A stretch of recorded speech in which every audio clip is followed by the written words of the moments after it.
코로나 사태로 많은 교회들에게서 성도들의 소속감이 약해지고 심지어 교회를 떠나는 성도도 있다는 얘기를 듣습니다. 안타까운 이야기입니다. 그래도 그것은 신천지 같은 이단의 미혹으로 성도가 참 복음을 떠나서 영적으로 탈영한다는 이야기보다는 낫습니다. 그런데 갈라디아 교회에서 바로 그런 일이 일어났습니다. 거짓 교사가 교회에 들어왔고 그로 인해서 성도들의 영적 탈영이 이루어지고 있었습니다. 바울의 마음이 어땠을까요? 너무나 아팠을 것입니다. 그러나 바울은 그냥 감상에 젖어 맥없이 그 모습을 보고만 있지 않았습니다. 그러기에는 상황이 너무 심각했고 그러기에는 그 교회를 너무 사랑했습니다. 그래서 바울은 영적 탈영을 막기 위한 작전에 들어갑니다. 저는 오늘 그의 작전이 실린 갈라디아서 1장 6절부터 10절 말씀을 통해 영적 탈영을 막는 몇 가지 방법을 찾아보려고 합니다. 먼저 우리는 영적 탈영의 중대한 위험성을 직시해야 합니다. 바울은 6절에서 갈라디아 교인들이 은혜의 복음에서 다른 복음으로 넘어가는 데 대해 놀라움을 표시하고 있습니다. 6절을 보시죠. 여러분을 그리스도의 은혜 안으로 불러주신 분에게서 여러분이 그렇게도 빨리 떠나 다른 복음으로 넘어가는 데는 나는 놀라지 않을 수 없습니다. 여기에 쓰인 떠나 넘어간다는 표현은 탈영한 군사들이나 정치단체에서 탈당한 사람들에게 사용된 단어입니다. 바울은 갈라디아 성도들이 지금 그렇게 하고 있다고 비난합니다. 그들은 종교적 변절자요 영적 탈영병이었습니다. 그들은 바울이 전해준 은혜의 복음을 버리고 다른 복음을 받아들였습니다. 죄인인 우리를 위해 하나님께서 그 아들을 보내 우리 죄를 위해 죽게 하셨고 이를 믿기만 하면 구원을 받는다는 것이 바울이 전한 복음이었습니다. 그런데 그들은 그 좋은 소식을 버리고 다른 복음으로 넘어가 버렸죠. 근데 바울이 6절에서 표현한 방식을 잘 보시기 바랍니다. 바울은 그들이 그리스도의 은혜 안에서 자기들을 불러주신 분에게서 떠나갔다고 표현합니다. 하나님에게서 떠났다는 뜻이죠. 물론 갈라디아 성도들은 그렇게까지 생각하지는 않았을 것입니다. 여전히 교회에 있고 예배를 드리니까 하나님에게서 떠난다는 생각은 하지 않았을 것입니다. 그러나 바울은 그들이 참 복음을 떠남으로써 은혜의 하나님에게서 떠났다고 말합니다. 이것이 영적 탈영의 위험성이죠. 우리는 이 영적 탈영의 중대한 위험성을 깨달아야 합니다. 만약에 우리가 은혜의 복음을 떠나면 그것은 은혜의 하나님을 떠나는 것과 같습니다. 아무리 교회에 십자가가 붙어있다 해도 그 교회가 은혜의 복음을 떠나서 그냥 종교적으로 포장된 자기개발 메시지나 적극적인 사고방식 위의 심리학을 말한다면 또는 율법주의나 기복신앙을 전파한다면 그 교회는 은혜의 하나님을 떠나고 있는 것입니다. 이것은 개별 그리스도인의 경우에도 마찬가지이죠. 아무리 교회에 나오고 예배 시간에 앉아있다 해도 은혜의 복음을 떠났다면 그것은 하나님을 떠난 것입니다. 영적 탈영으로부터 자신과 여러분의 자녀들을 보호하기 원하십니까? 그 위험성을 직시하십시오. 은혜의 복음을 떠나는 것은 바로 은혜의 하나님을 떠나는 것입니다. 두 번째로 우리는 오직 하나의 복음밖에 없음을 인식해야 합니다. 그래야 영적 탈영을 막을 수 있습니다. 이 교훈은 7절에 있죠. 한번 보시죠. 실제로 다른 복음이 있는 것은 아닙니다. 다만 몇몇 사람이 여러분을 교란시켜서 그리스도의 복음을 왜곡시키려고 하는 것뿐입니다. 바울은 갈라디아 성도들이 넘어간 그 유사 복음은 사실상 전혀 복음이 아니라고 말합니다.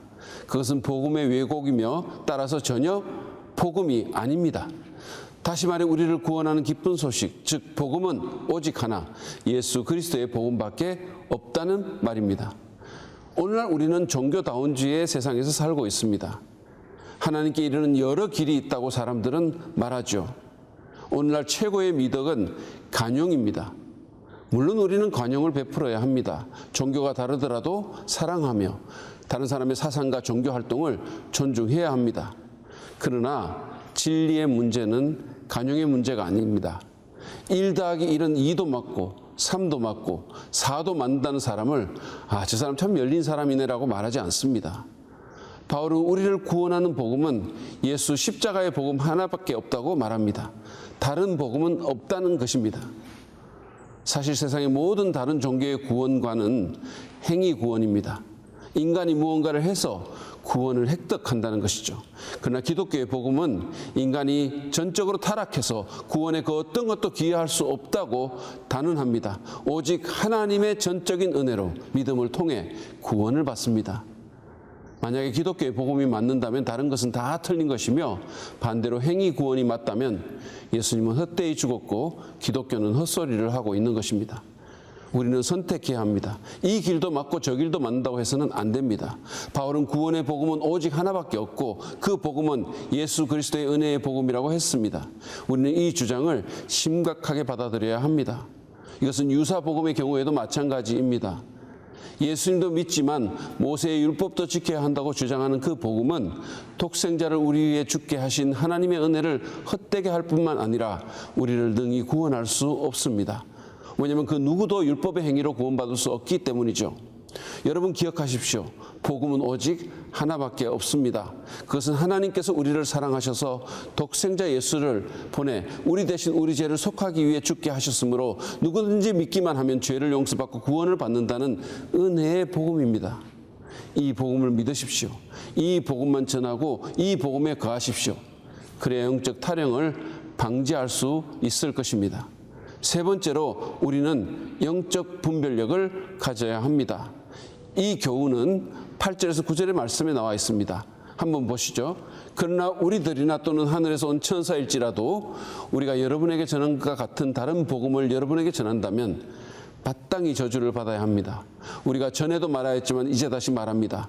여러분이 이미 받은 것과 다른 복음을 여러분에게 전하는 사람이 있다면 그가 누구이든지 저주를 받아야 마땅합니다.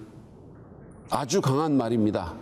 바울은 다른 복음을 전하는 사람은 그가 누구든지 저주를 받아야 한다고 2번씩이나 반복해서 말하고 있습니다.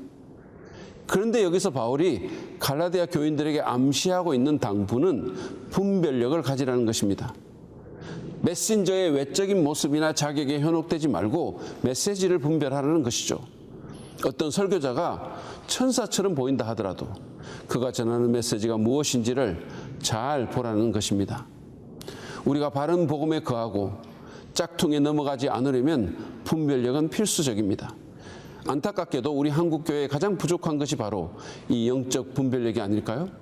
열심은 많지만 그에 대해서 분별력은 많이 부족합니다.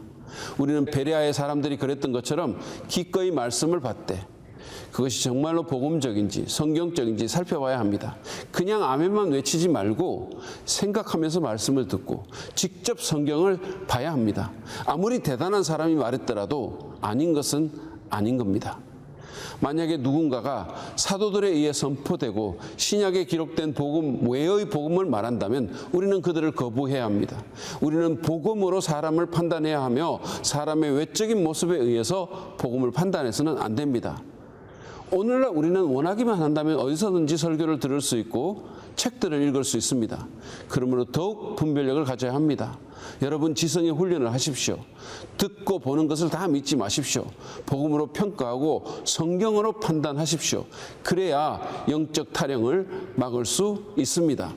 네 번째로 영적 타령을 막기 위해서 우리는 하나님만을 바라보고 단호히 영적 타령의 현실을 다루어야만 합니다.